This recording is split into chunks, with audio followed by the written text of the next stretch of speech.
Right, so China just spent $15 billion building an airport in the middle of the ocean dot, not near the ocean dot, not beside it, actually in it, on land that didn't even exist 3 years ago, and according to satellite data, it's already sinking 80 millimeters per year, which raises a serious question.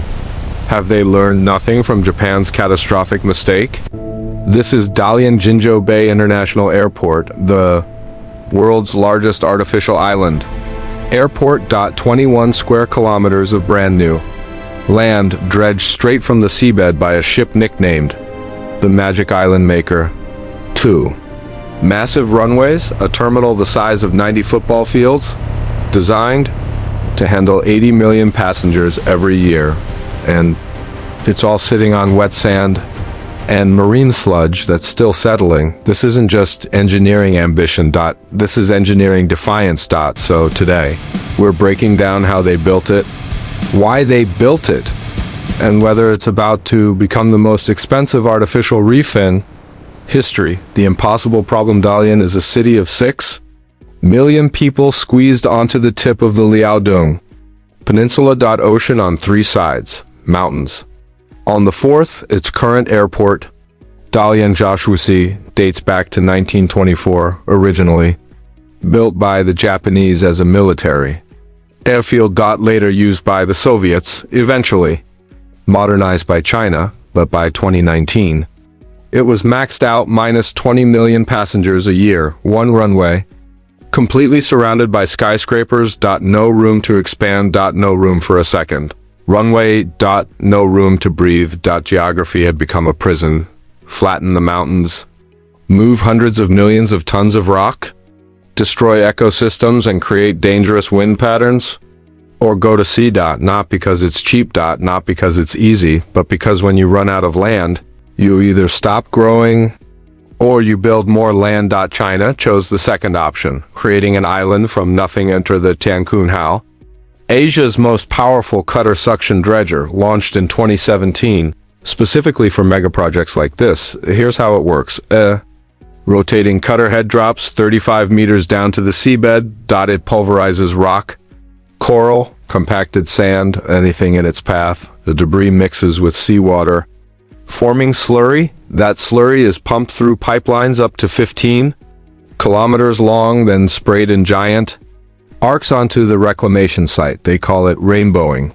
Do that at 6,000 cubic meters per hour, 24 hours a day, for months. Eventually, you get land. Except it's not really land yet.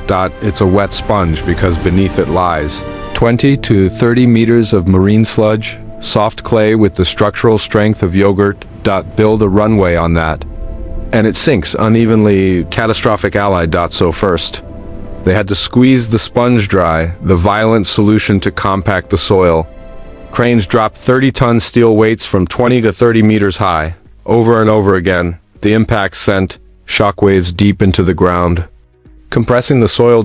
It's called dynamic compaction, but that only handles the upper layers. For deeper clay, they inserted millions of vertical wick drains into the seabed, like acupuncture needles. Then they applied vacuum pressure to suck water out. In some sections, they even used electroosmosis, running electrical currents through the soil to force moisture out faster. What would naturally take decades, they forced into months.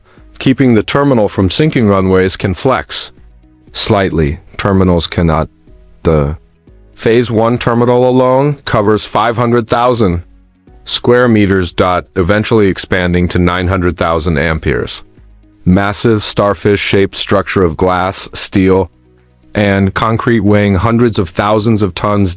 So engineers drove over 3,000 rock-socketed piles, some 80 meters long, straight through the reclaimed land into solid bedrock.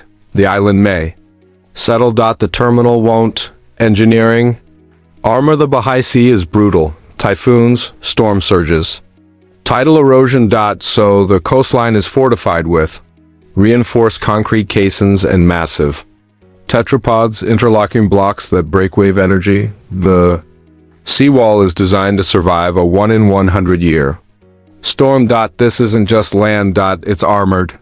Land. Smart runways. Traditional rigid runways would crack over time. So Dalian uses a multi-layer composite pavement system designed to flex. High friction asphalt reinforced concrete slabs. Shock absorbing gravel layers compacted fill foundation. And embedded inside fiber optic sensors and strain gauges providing real-time settlement data. If one section sinks faster than another, engineers inject grout beneath it to re-level the surface. It's not a permanent fix. It's constant management. And that brings us to the terrifying comparison, because there's one airport that tried this before. Kansai International Airport in Osaka, Japan. And what happened there still haunts engineers today.